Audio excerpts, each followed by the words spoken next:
कांग्रेस सांसद और लोकसभा में नेता प्रतिपक्ष राहुल गांधी ने स्वतंत्रता दिवस के मौके पर लाल किले पर आयोजित समारोह में शिरकत की। राहुल यहां पर आम लोगों के साथ बैठे दिखे। कांग्रेस सांसद ने ऐसा क्यों किया, इस पर रक्षा मंत्रालय का बयान आया है। मंत्रालय के अनुसार राहुल के लिए आगे की सीट रिजर्व थी, लेकिन उन्होंने अपनी मर्जी से लाइन में पीछे बैठने का फैसला किया। हालांकि कांग्रेस सूत्रों का कहना है कि राहुल गांधी वहीं बैठे थे जहां उन्हें सीट दी गई। कांग्रेस पार्टी के सूत्रों के अनुसार राहुल गांधी को 5वीं पंक्ति में 5वीं सीट आवंटित की गई थी। उन्होंने कोई प्रोटोकॉल नहीं तोड़ा। उन्होंने आवंटित सीट को शिफ्ट करने की इच्छा नहीं जताई। वे वहीं पर बैठे जो सीट उनके लिए निर्धारित की गई थी। वहीं कांग्रेस अध्यक्ष मल्लिकार्जुन खड़गे को राहुल के बगल वाली सीट आवंटित की गई थी, लेकिन खड़गे समारोह में शामिल नहीं हुए। रक्षा मंत्रालय के वरिष्ठ अधिकारी के अनुसार स्वतंत्रता दिवस के मौके पर नेता प्रतिपक्ष के तौर पर राहुल गांधी के लिए आगे की सीट रिजर्व थी, लेकिन उन्होंने अपनी मर्जी से लाइन में पीछे बैठने का फैसला लिया। राहुल ने वहां इंतजाम में लगे स्टाफ से कहा कि मैं कॉमन लोगों के बीच में बैठना चाहता हूं। यहां मौजूद तमाम नेताओं के साथ तो मैं सदन में भी बैठता हूं।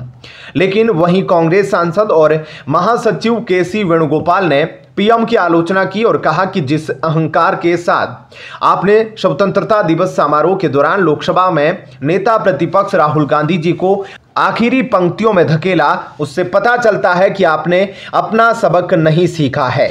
कांग्रेस महासचिव ने कहा, प्रोटोकॉल के मुताबिक दोनों सदनों के विपक्ष के नेता भी पहली पंक्ति में बैठने चाहिए, लेकिन राहुल जी और कांग्रेस अध्यक्ष मल्लिकार्जुन खड़गे की सीटें 5वीं पंक्ति में थी।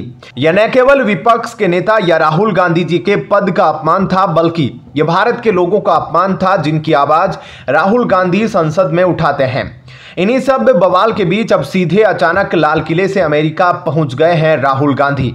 सितंबर महीने में अमेरिका जाने की रणनीति पर काम कर रहे हैं। मीडिया रिपोर्ट्स में इसकी जानकारी दी गई है। अमेरिका में उनके भारतीय प्रवासियों, छात्रों और सांसदों से मिलने की उम्मीद है। लोकसभा में विपक्ष के नेता बनने के बाद यह राहुल गांधी की पहली विदेश यात्रा होगी। जानकारी के मुताबिक राहुल गांधी सितंबर के दूसरे हफ्ते में कांग्रेस के लिए रवाना हो सकते हैं, जहां उनके 8 से 9 दिनों तक रहने की संभावना है। राहुल का यह दौरा ऐसे समय पर हो रहा है जब अमेरिका में राष्ट्रपति चुनाव के लिए प्रचार अपने चरम पर है। नेता प्रतिपक्ष के रूप में राहुल की यह पहली विदेश यात्रा होगी। लोकसभा में विपक्ष के नेता का पद 2014 से 2024 तक खाली रहा। ऐसा इसलिए था क्योंकि उस अवधि के दौरान किसी भी विपक्षी दल के पास इस पद को हासिल करने के लिए पर्याप्त सांसद नहीं थे।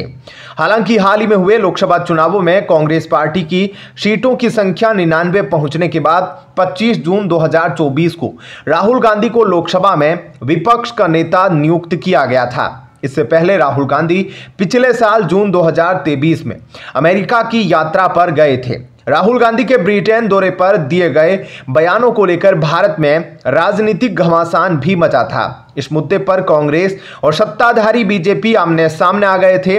बीजेपी राहुल गांधी से माफी मांगने के लिए कह रही थी, तो वहीं कांग्रेस ने भी साफ कर दिया था कि राहुल के बयान पर माफी का कोई सवाल ही नहीं पैदा होता है।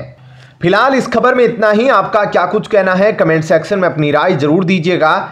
आगे की अपडेट के लिए बने रहिए लाइव टीवी न्यूज़ के साथ। धन्यवाद।